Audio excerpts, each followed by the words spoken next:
오늘 아침에 갑작스럽게 하안이 왔습니다. 네, 한 8시 한 50분쯤에 이렇게 하안이 왔는데 네, 아무런 용고도 없고요. 누군지도 모르는 분한테 하안을 받아서 아침에 되게 당황스러웠습니다. 근데 막상 보내주시니 참 감사하더라고요. 그래서 저희도 아침에 그 하안을 받고 네, 많이 웃었습니다. 이렇게 누군지는 모르지만 저에게 4주년 기념 예배라고 이렇게 축하해 주시는 의미에서 하안을 보내주셨으니 네, 몸될 바를 모르겠네요. 네, 사실은 제가 저 하안을 받고 아침에 그렇게 질문했거든요. 그 갖다 주신 분한테 이거 어떻게 처리해요? 받는 것보다 처리를 어떻게 하는 게 더 걱정이 너무 커다란 하안이어서 네, 몸될 바를 모르겠지만 그래도 네, 웃으면서 기분 좋게 시작하는 네, 한 주인 것 같습니다. 교회를 개척하며 다짐한 것이 있습니다. 수적으로 성장하는 교회보다 네, 영적으로 성숙한 교회가 되고 싶었습니다. 성도 한 사람이 성숙한 그리스도인으로 세워지는 교회를 만들고 싶었고 이것은 여전히 진행 중에 있습니다. 그래도 여러분들이 성장하는 모습들을 보면서 한 가지 드는 생각은 개척하기 정말 잘했구나라는 생각들입니다. 벌써 4년이 되었습니다. 4년이 되었지만 제가 처음 교회를 2016년 11월 15일에 서면에서 설립 예배를 드리고 시작을 했습니다. 총회 267호 네, 교회로 이렇게 교회 총회에서 이게 지원을 받고 개척을 하게 되었는데 서면에서 설립 예배를 드리고 12월 4일에 저희가 본격적으로 예배를 시작했습니다. 그때는 작년 예배도 없었고 2시에 청소년들이 모여서 함께 예배를 드렸고요. 그 이후에 작년 예배를 드려야 되겠다. 왜냐하면 저희 그때 청소년들과 드렸던 예배가 너무 어수선하고 큰 소리 치고 되게 좀 그랬습니다. 그래서 어른들만 좀 집중할 수 있는 예배를 드려야 되겠다 싶어서 저희 가정에서 6명이 모여서 예배를 시작을 했고요. 그게 시간이 흘러서 지금 이만큼 자리가 채워졌습니다. 개척과 동시에 저희 교회가 방송에 출연했고 여러 매체들의 소개를 되면서 많은 사람들로부터 관심받는 교회가 되었습니다. 그때에 비해서는 많이 줄어들었지만 여전히 많은 분들이 저희 교회에 관심을 가져주시고 어떻게 성장하고 있는지를 유심히 지켜보고 계십니다. 지난주 제가 사역했던 구민교회의 국내 선교부 장로님을 만났습니다. 장로님과 집사님 두 분을 만났는데 그분이 저희 교회에 대해서 계속 칭찬을 하시더라고요. 목사님 주목하고 있습니다. 목사님 하시는 거 보면서 도전받고 있습니다. 이음교회 잘 성장하고 있는 것 같습니다. 라고 말하면서 계속 칭찬을 해주십니다. 이미 많은 후원들이 끊겼기는 했는데 이 부민교회에서 저희 교회들을 4년 동안 후원해 주시고 계시고요. 또 이번에 교회 이전한다라는 소식을 듣고 또 100만 원이라는 헌금을 저희에게 보내주셨습니다. 그만큼 가분한 사랑을 받고 있는 교회입니다. 그래서 다짐하는 것이 우리 정말 더 잘해야 되겠다. 우리 정말 잘 걸어가야 되겠다는 생각들을 참 마음에 많이 새깁니다. 제가 좋아하는 안창호 선생님의 말씀이 있습니다. 한번 제가 읽어드릴게요. 오렌지 하나를 따더라도 정성껏 하는 것이 나라를 위하는 길이다. 이 도산 안창호 선생님이 오렌지를 딸 때 양복을 입고 오렌지를 땄다고 합니다. 그 오렌지를 따는 것조차도 자신의 나라의 품격을 드러낸다고 생각했기 때문에 모든 일에 있어서 품행을 단정하게 하고 최선을 다해 섬겼다라는 거죠. 우리 교회가 걸어가는 걸음들도 마찬가지였으면 좋겠습니다. 우리가 걸어가는 이 걸음들이요 하나님의 나라를 위한 길이라는 것을 여러분들 잊지 마십시오. 또한 여러분들이 살아내는 그 삶의 자리가 하나님의 나라를 세워가는 그 자리임을 우리가 잊지 않았으면 좋겠습니다. 이번 4주년 예배를 끝으로 우리는 이곳에서의 예배를 마무리하게 됩니다. 내년부터는 명주로 이사를 가서 명주에서 예배를 드리게 됐는데 자세히 생각해보니까 저희가 2년은 지하에서 시간을 보냈고요. 2년은 이곳에서 지상에서 이렇게 예배를 드렸는데 이 지상에서 예배를 드릴 때만 하더라도 저희가 되게 감격스러웠습니다. 저희가 봉사를 하고 벽을 다 허물고 전등을 달고 하면서 이제 지하를 탈출했다라고 이렇게 되게 기뻐했는데 참 감사하게도 우리에게 더 좋은 공간에서 예배할 수 있는 환경이 주어졌습니다. 이런 새로운 환경에서 우리가 예배를 드리기 전에 또다시 우리가 잊지 말아야 될 말씀들이 있습니다. 매년 기념 예배마다 동일하게 드리는 말씀인 것 같은데요. 이 말씀은 오늘 우리 가운데 잘 새겼으면 좋겠습니다. 첫 번째로 교회의 주인은 하나님이십니다. 우리가 이 사실을 잊지 말아야 되죠. 오늘 말씀은 솔로몬의 성전 건축에 대해 기록하고 있습니다. 자, 이스라엘이 애굽에서 나온 지 480년 되는 해에, 또한 솔로몬이 왕이 된 지 4년째 되던 해에 이 성전이 건축되어지게 됩니다. 하나님께서 말씀하신 정확한 규격에 따라서 성전이 만들어져 가고요. 성전을 건축하는 동안 안에서 작업하는 소리가 들리지 않게 하기 위해서 바깥에서 모든 작업들을 다 하고 그것들을 가지고 와서 성전을 하나하나 쌓기 시작을 했습니다. 한마디로 말해서 성전하면 소음이 없던 거죠. 그렇게 7년이라는 시간 동안 성전을 솔로몬이 만들었습니다. 솔로몬이 이 성전을 만들기 전에 우리가 먼저 살펴볼 것이 있는데 바로 그의 아버지인 다윗입니다. 솔로몬이 성전을 건축하기 전에 먼저 다윗이 이 성전을 건축해야 되겠다라는 마음을 품고 있었습니다. 근데 왜 하나님께서는 다윗에게 성전을 건축하도록 허락하지 않으셨을까요? 그토록 성전을 만들고 싶었던 다윗은 많은 계획들을 세우고 아주 모든 성전을 지을 준비들을 다 준비하는 과정에서 자신의 뜻을 하나님께 밝혔을 때 하나님은 그것을 단번에 거절하십니다. 자, 그 이유를 살펴봅시다. 역대상 22장 8절 말씀에 보면 여호와의 말씀이 내게 임하여 이르시되 너는 피를 많이 흘렸고 크게 전쟁하였느니라. 내가 내 앞에서 땅에 피를 많이 흘렸은즉 내 이름을 위하여 성전을 건축하지 못하리라. 다윗이 성전을 건축하지 못하는 이유가 뭡니까? 피를 많이 흘렸기 때문입니다. 다윗은요, 반평생을 용사로 살아왔습니다. 처음에는 목동에 일을 하다가 다윗이 골리앗을 무찌른 이후부터 다윗은 수많은 시간 동안을 전쟁터에서 살아왔습니다. 그가 전쟁에서 나갈 때마다 하나님께서 승리하게 하셨고 그의 손은 적들의 피가 한가득 묻히기 시작했죠. 용사에게 있어서 적들의 피를 손에 묻혔다는 건 영광입니다. 그렇지 않을까요? 전쟁에 나가서 승리했던 그 영광의 기록들이지 않습니까? 그런데요, 그 영광의 기록들을 하나님께서 뭐라 말씀하십니까? 성전을 지을 수 있는 자격을 상실한 것으로 바꿔버리셨다라는 거죠. 우리가 생각하기에 내가 하나님을 위해서 이만큼 일해왔습니다. 하나님께서 이 나라를 나에게 맡기셨고 왕으로 세우신 이후에 내가 하나님을 위해서 이만큼 일해왔습니다라고 당당하게 말할 수 있는 위치에 있는 사람이 다윗이지 않겠습니까? 자기 정말 하나님의 말씀을 잘 지켜냈고 하나님의 말씀대로 살아왔던 그 삶의 기록들이 있는데 그 역사들이 분명히 있는데 하나님께 성전을 짓겠다고 말씀을 드렸을 때 하나님께서는 그것을 단번에 거절하시는 거죠. 그의 피에 피가 묻어있기 때문이라고 말씀하십니다. 자, 하나님께서 그렇게 말씀하십니다. 역대상 22장 10절 말씀에 보면 그가 내 이름을 위하여 성전을 건축할지라 그는 내 아들이 되고 나는 그의 아버지가 되어 그 나라 왕위를 이스라엘 위에 굳게 세워 영원까지 이르게 하리라 하셨으니 그가 누굽니까? 솔로몬입니다. 그의 아들 솔로몬에게 이 성전을 짓는 것을 위임하시겠다라고 하나님께서 말씀하시는 거죠.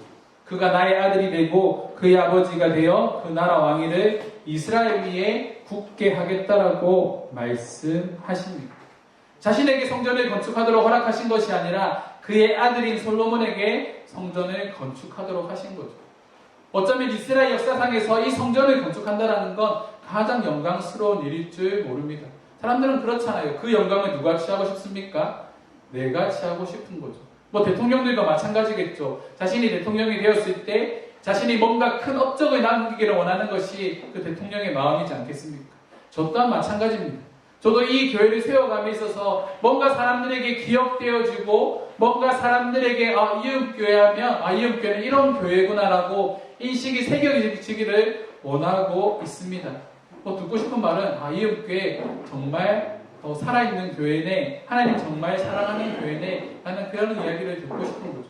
그렇기 때문에 열심히 달려가고 있는 겁니다. 저도 욕심이 없겠습니까? 더 좋은 큰 교회에서 사역을 하고 더 많은 사람들에게 이게 노출되는 그런 사역자가 되고 싶은 마음이 없지는 않겠죠. 그럼에도 제 마음속에 항상 새기는 건 지금 나에게 맡겨주신 이 교회에서 최선을 다해 섬기고 이 교회가 세상 사람들로부터 인정받는 겁니다. 그리고 이 교회가 저의 얼굴이 되는 거죠. 성전 건축도 다윗의 얼굴이 될 수 있는 영광스러운 건축입니다. 그런데 그 일을 하나님께서는 솔로몬에게 위임하시겠다고 말씀하시는 거죠. 인간적인 마음에 되게 불쾌할 수 있는데 다윗의 반응을 봅시다. 역대상 22장 11절 말씀입니다. 함께 읽겠습니다. 이제 내 아들아 여호와께서 너와 함께 계시기를 원하며 내가 형통하여 여호와께서 내게 대하여 말씀하신 대로 내 하나님의 여호와의 성전을 건축하며. 다윗의 강점이 뭐라고 생각하십니까? 다윗은요 순종의 사람입니다. 다윗이 가지고 있는 최고의 강점이 바로 순종이라는 거죠. 다윗은 하나님의 말씀을 뼈단 토도 달지 않습니다. 네 아들이 성전을 건축하게 될 거야 라고 말했을 때 다윗은 그 말씀 앞에 바로 반응을 하시는 거죠. 도리어 자신의 아들을 불러서 축복합니다. 하나님께서 너와 함께 계시기를 원하고 내가 형통하기를 원하고 내가 하나님께서 말씀하신 대로 그 성전을 건축하기를 원해라고 솔로몬에게 말을 하고 있다는 거죠. 다윗의 모습은 사울과 비교가 됩니다. 사울은 어땠습니까? 그렇게 겸손했던 사울이 왕이 된 이후에 자신이 취해야 될, 하나님께서 취해야 될 영광을 자신이 취하기 위하여서 얼마나 많이 노력을 했습니다.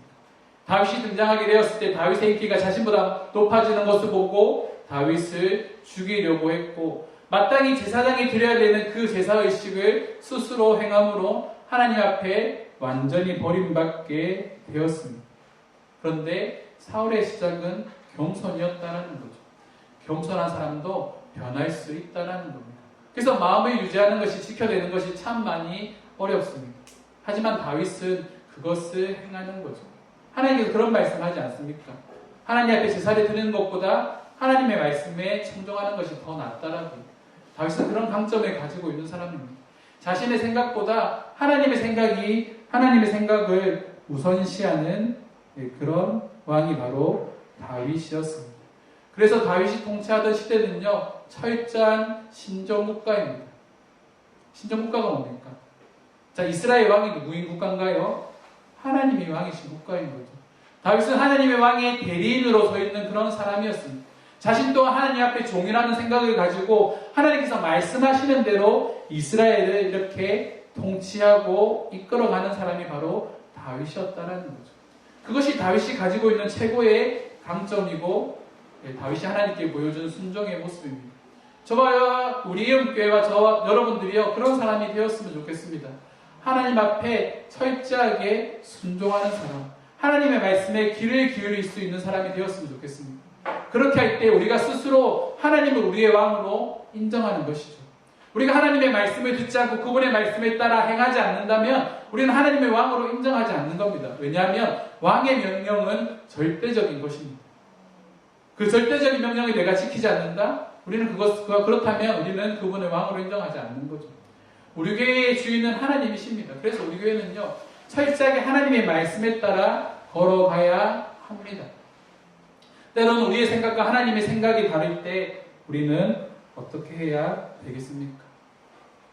하나님의 말씀에 순종하는 교회가 되어야 하는 거죠.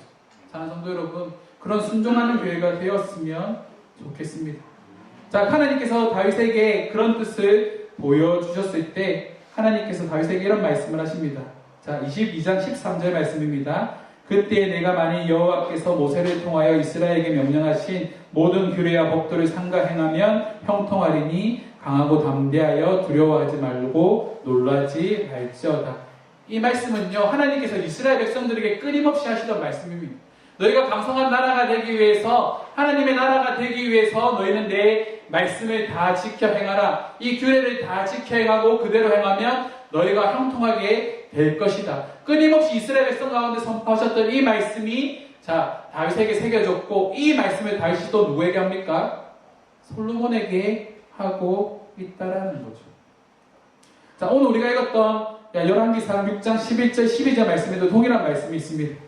여호와의 말씀이 솔로몬에게 임하여 이르시되 내가 지금 이 성전을 건축하니 내가 만일 내 법도를 따르며 내 율례를 행하며 내 모든 계명을 지켜 그대로 행하면 내가 내 아버지 다윗에게 한 말을 내게 확실히 이룰 것이요. 자, 누구에게 한 말이요? 다윗에게 한 말이요. 만약 솔로몬이 하나님의 말씀을 온전히 지켜 행하면 다윗에게 말씀하셨던 그 형통의 길이 너에게도 임할 것이다 라고 말을 합니다. 이것이 이스라엘이라는 나라가 세워져 가는 모습입니다. 자, 세대와 세대를 건너서 전파되어지는 그 하나님의 말씀대로 자, 이끄심을 받는 교회, 그 말씀의 통치를 받는 교회, 그것이 바로 이스라엘이고 우리 이음교회가 되어야 한다라는 겁니다. 그런 교회가 되기를 원합니다. 그래서 우리 마음속에 새겨야 할 말씀이 있습니다. 이사야서 55장 8절 말씀입니다. 우리 함께 읽겠습니다. 이는 내 생각이 너희의 생각과 다르며 내 길은 너희의 길과 다름이니라. 여호와의 말씀이니라. 아멘. 우리의 생각이 하나님의 생각이 될 수 없음을, 아닐 수 있음을 우리가 인정해야 합니다. 이거 하나님의 뜻입니다. 이거 하나님께서 이렇게 우리에게 하십니다라고 하는 그 말 안에 내 생각이 들어있다고 한다면 그것이 하나님의 뜻이 아닐 수도 있다는 거죠. 하나님의 뜻은 항상 말씀을 통하여서 우리에게 주어지게 됩니다. 우리의 생각이 하나님의 생각으로 착각하지 않도록 우리는 철저히 하나님의 말씀 앞에 굴복해야 합니다. 그런 교회가 되기를 원합니다. 두 번째로 우리 이웃교회는 예배가 살아 숨쉬는 교회가 되어야 합니다. 성전의 목적은 예배입니다. 성전은 예배하기 위해서 지어지는 건물입니다.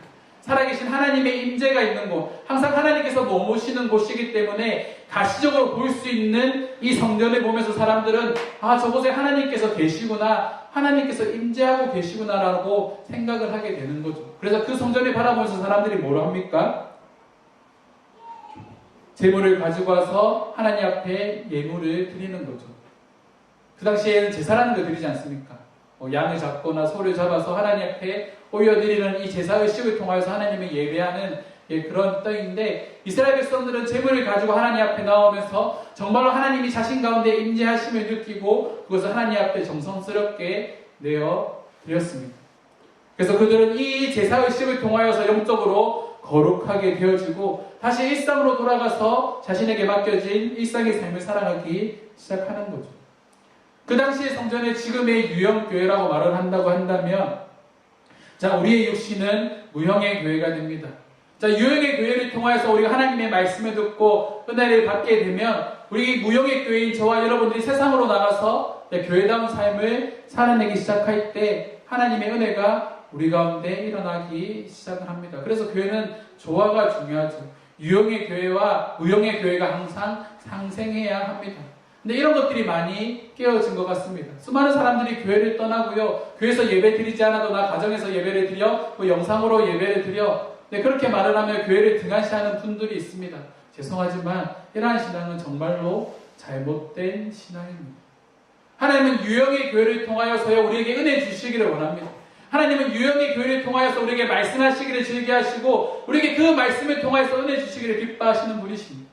그래서 하나님께서는 이스라엘 백성들을 하나의 교회로 부르신 것이죠. 그리고 들으라 이스라엘아, 분명히 말씀하십니다.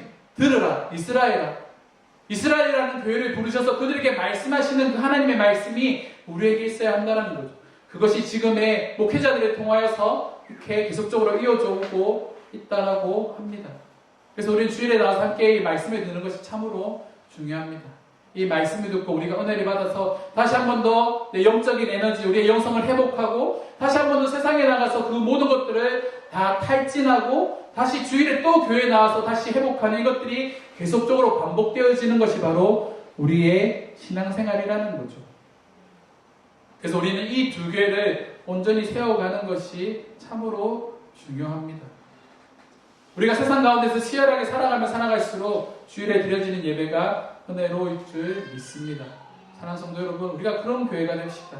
예배가 살아 숨쉬는 교회, 하나님의 예배 현재하신가 그 영광이 정말 넘쳐나는 교회, 그런 예배를 드리는 교회가 되기를 원합니다.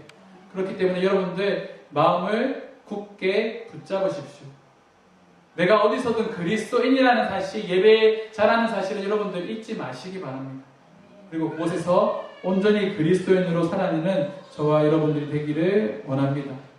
또 한 가지 우리가 준비해야 할 것이 있습니다. 이제는 예배의 순서를 맡은 분들이 조금 더 예배에 신경을 쓰셨으면 좋겠습니다. 우리가 새로운 장소로 가게 되면 우리가 또 새로운 분들을 만나게 될 텐데, 이음교회 정말 예배가 살아있는 교회구나, 이음교회 정말 뭔가 하나님께서 주시는 은혜가 있구나라는 교회로, 그런 예배로 우리가 세워지기 위해서는 우리에게도 많은 노력들이 필요합니다.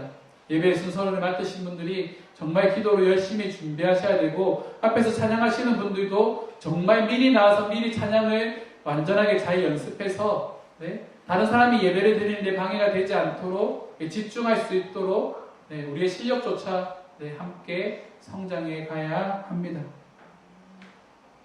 그렇게 되기 위해서 조금 더 노력하는 저와 여러분들이 되기를 원합니다.